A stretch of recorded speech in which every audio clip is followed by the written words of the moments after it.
Islamic injunctions in this country.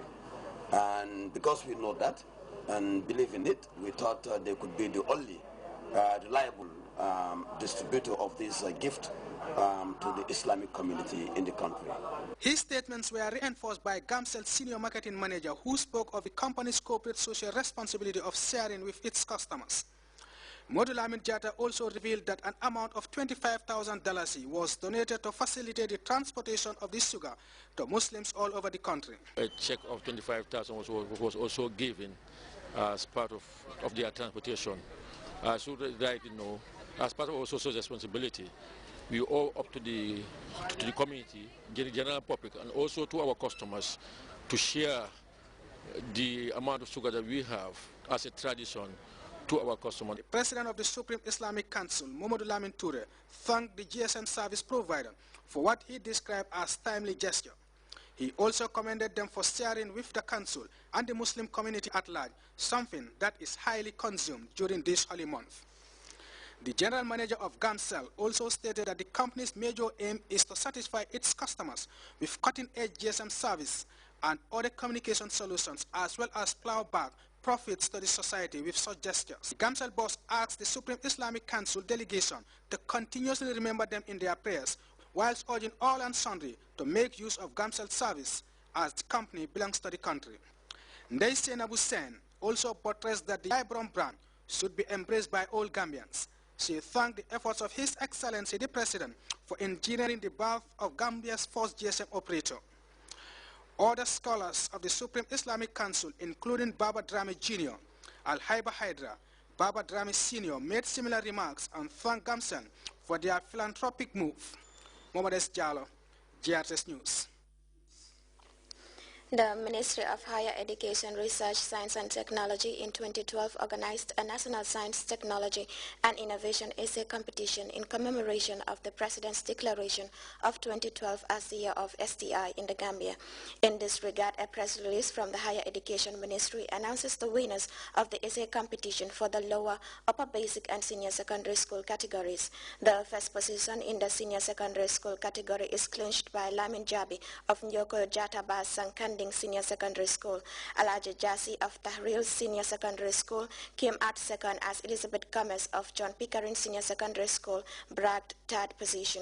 In Category 2, which is the upper basic schools, Omotayo Wasu Omotolola of Tahir Ahmadiyya Upper Basic School came out first. Second position, Abid Juf of A Better Chance Upper Basic, whilst Aminata Awanjai of the same school comes third. In the lower basic school category of the National Science and Technology and Innovation Essay Competition, the release from the Ministry of Higher Education indicates that Lankandrick Sylvia Gomez of Ndaus Comprehensive Senior School came out. Ndaus Comprehensive School came out first. Sahna Cham also of Ndaus Lower Basic School second position, with Zainab Korea of A Better Chance Lower Basic School coming out third. All the winners mentioned according to the dispatch will be contacted through their heads of schools. We'll now take our first break. We'll be back with news from outside the Gambia after this break.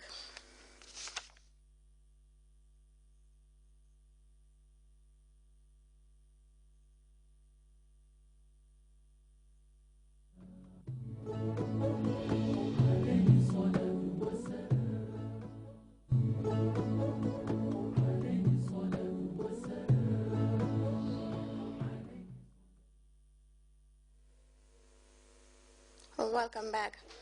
South Africans from different walks of life have been celebrating Nelson Mandela's 95th birthday, as world leaders also paid tribute to the former anti-apartheid hero.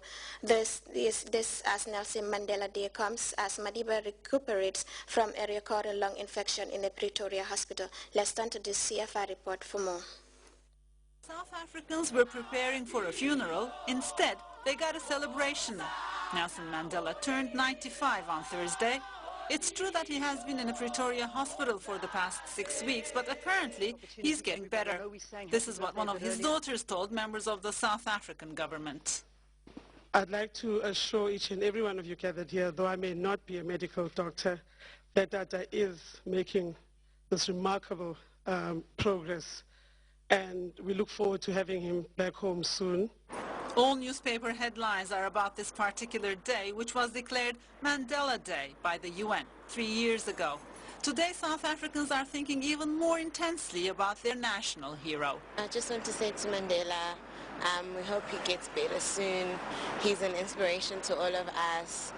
A real pioneer, a real stalwart, and thank you for all that you have done for this country. Oh, he means a lot to me. He saved our country and he gave us freedom. There are speeches, performances, but also different actions, like at this orphanage in Pretoria, which is opening its doors to Madiba's grandchildren. On Mandela Day, everyone is invited to devote 67 minutes of their time to a good deed. 67. That's the number of years Nelson Mandela devoted to his political struggle. South Africans are not the only ones to pay tribute to the anti-apartheid hero. In a new video clip, international celebrities express their desires to be a part of it. They include the Dalai Lama, the British billionaire Richard Branson, and former US President Bill Clinton. European leaders don't want to be left behind.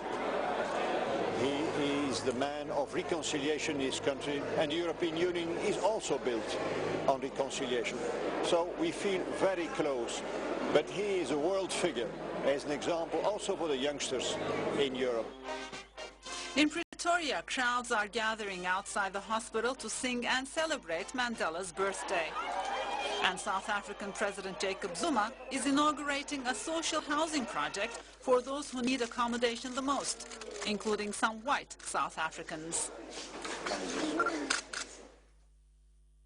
A prominent figure in Mali's forthcoming presidential election has withdrawn his candidacy.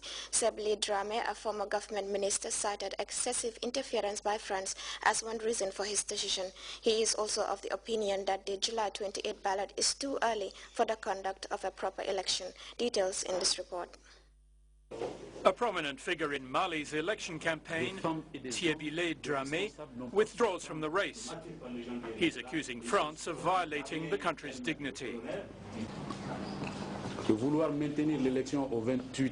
carry out the election on July 28th would be to prevent the people of a Malian city, Kidal, their constitutional right to be involved in the election.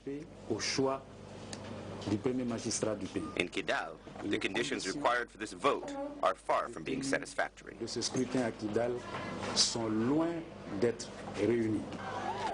Dramé, who is a former government minister and head of the National Renaissance Party, has argued for the poll to be delayed, saying election authorities are unprepared, particularly at Kidal in North Mali, until recently under the control of Tuareg militia.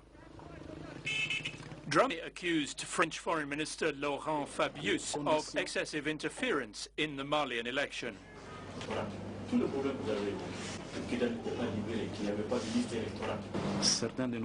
Some of our French friends are going too far. I note that Fabius has become the director of elections for Mali,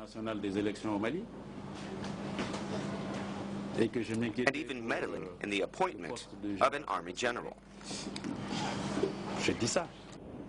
About 20 candidates are on the list for the first round of the elections, including Ibrahim Boubacar Keïta, one of the favorites. He's already made a campaign trip to Kidal, where he met the Tuareg leaders.